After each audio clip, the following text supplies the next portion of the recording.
Xavier, Oui, c'est Jeanne. quoi l'herpès? Je sais pas, je suis en train de gamer, laisse-moi tranquille, s'il te plaît. Arrête, Xavier, j'ai vu le résultat de ton test. Hmm. Mais alors, c'est quoi l'herpès? Je vais t'expliquer ça, moi, Jade. L'herpès génital, là, c'est une infection causée par le virus de l'herpès simplex.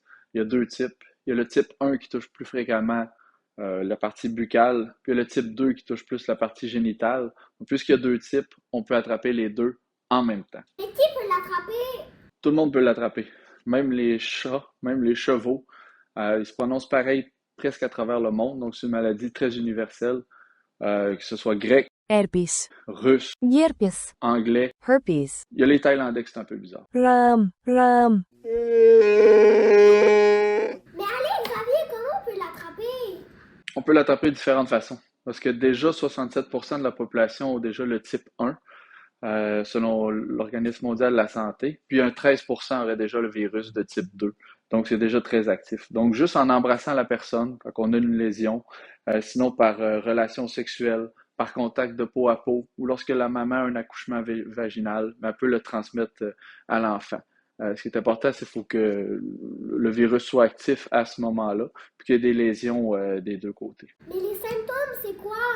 Les signes et symptômes, il y en a plusieurs. Ça peut être c'est assez variable. La fièvre, les malaises générales, DEG, douleurs musculaires, sensation de brûlure, rougeur, parfois lésions pustuleuses et ulcérées contenant un liquide. Donc, c'est à ce moment-là, c'est ce liquide-là qui est contagieux principalement quand on est dans cette phase-là. Il peut y avoir la première fois qu'on l'attrape, euh, Pascal m'expliquait que quand elle l'a eu, c'était plus douloureux, c'est plus intense, c'est diffus, puis à certains endroits un peu plus. Ça dure une vingtaine de jours, qu'elle m'avait mentionné. Ça peut être récurrent aussi. Euh, il y a Geneviève qui parlait que ça revenait peut-être une fois par année environ, on appelle les épisodes récurrents. Donc ça peut être des feux sauvages, ça peut être des choses comme ça, ou ça peut être des lésions au niveau de la région plus génitale. Mais les complications, maman, c'est quoi? Dans le fond, les principales complications, c'est vu que ça crée des lésions. Donc, c'est une porte d'entrée pour plusieurs autres virus. Donc, les personnes qui ont l'herpès non traitées sont plus à risque de contracter le VIH ou d'autres types de virus. Pour le nouveau-né, c'est sûr que s'il l'attrape dans les quelques jours, à l'accouchement, dans les quelques jours qui suivent, ben, il peut avoir des lésions au niveau des yeux, de la bouche, tout ça. Donc, c'est pas des grosses complications, c'est juste très désagréable. La plus grosse qu'il pourra avoir, c'est vraiment des lésions au niveau des dommages au niveau du cerveau. Donc, c'est à prendre au sérieux. Est-ce qu'on peut en guérir? En guérir. Donc, non, t'en mourras pas. Malheureusement, il n'existe aucun traitement.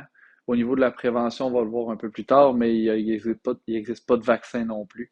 Donc, les traitements, c'est sur le Valtrex, la cyclovir, le Tivorax, le Famvir. Euh, donc, c'est des traitements épisodiques. Donc, c'est surtout pour suppresser les symptômes, pour réduire le nombre de récurrences. Mais Cassie, elle me disait que des fois, ça fonctionnait pas dans son cas, qu'il y avait quand même des poussées au niveau génital. Est-ce qu'on pourrait traiter les symptômes? Et c'est ça, comme je t'expliquais de façon peu claire. Donc, on peut pas en guérir une fois on l'a à vie, malheureusement, mais on peut traiter les symptômes puis les récurrences des poussées de feu sauvage aux deux endroits. Comment pourrait-on se protéger? Dans ton cas, ça va être l'abstinence jusqu'à tes 23 ans. Sinon, il y a l'utilisation du condom masculin, féminin, la digue dentaire. Il peut y avoir l'ajout de lubrifiant, donc ça crée moins de friction, donc moins de risque de lésion. Désinfecter ses jouets sexuels en Charlène. Euh, la surveillance des signes précurseurs, donc chez le partenaire ou un nouveau partenaire, vous allez voir si des petites lésions, des petites taches rouges, bien c'est non cette soirée-là. Et la prise d'antiviraux, comme je mentionnais. Puis au niveau de l'accouchement, mais ça va être par césarienne. Il y avait aussi, le carré de latex. Donc, c'est surtout pour les gens qui ont le VIH. Ils peuvent apposer ça sur les parties génitales. Donc, ça crée une protection supplémentaire contre la friction. Puis, je fallait poser une question. Moi, j'ai une question pour l'équipe de José et Charlène.